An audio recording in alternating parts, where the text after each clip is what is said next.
प्रणाम सब गोटे के। आइ हम अहाँ सबके एकटा मंडप परिक्रमा के गीत सुनाबऽ जा रहल छी जे हमर बाबूजी कर्ण श्री जोगेन्द्र राय लाल दास रचित श्री सीताराम मंगल परिणय सँ अछि। एहि गीत में मिथिला के परम सौभाग्य के बारे में बतायल गेल छै कि परम ब्रह्म श्री राम हमर सबके पाहुन छथिन आ हुनका जे छै से आइ लोकाचार के विधि करे के लेल जे छै से लोक सब इशारा कर रहल छथिन, बता रहल छथिन आ भगवान जे छै से कऽ रहल छथिन। तो बहुत मनोरम दृश्य छै आ परम सौभाग्य मिथिलावासी सबके। आओ सुनू अहाँ सब ई सुंदर सन गीत।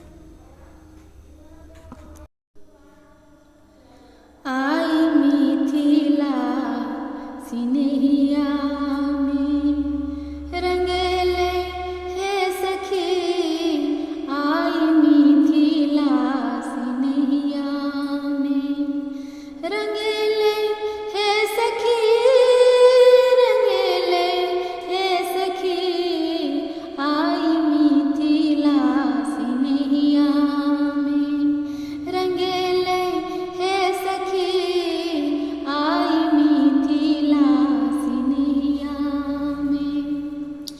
जपि को जिनकर पावन नाम, बुद्धि जन पावथि चारु धाम।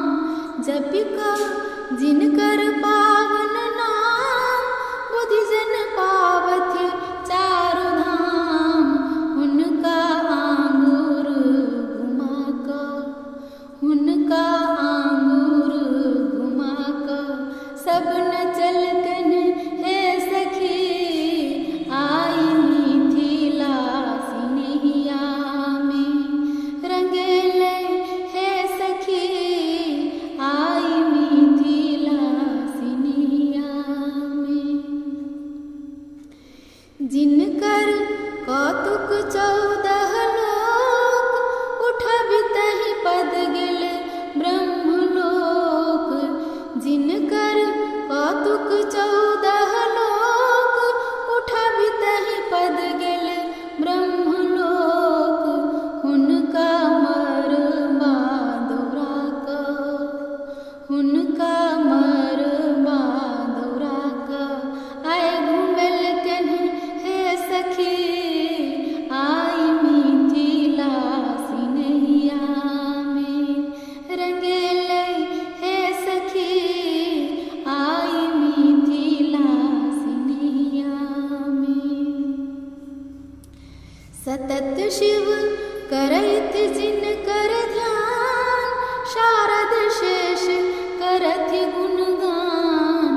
सतत शिव करैत जिनकर ध्यान, शारद शेष करथि गुणगान। पढ़ि पढ़ि गारि नारी हँसी अपना दिसी, पढ़ि पढ़ि गारि नारी हँसी अपना दिसी। झुकलकन हे सखी, आई मिथिला सिनहिया में रंगेले हे सखी, आई मिथिला सिनहिया में। बान्हि को सर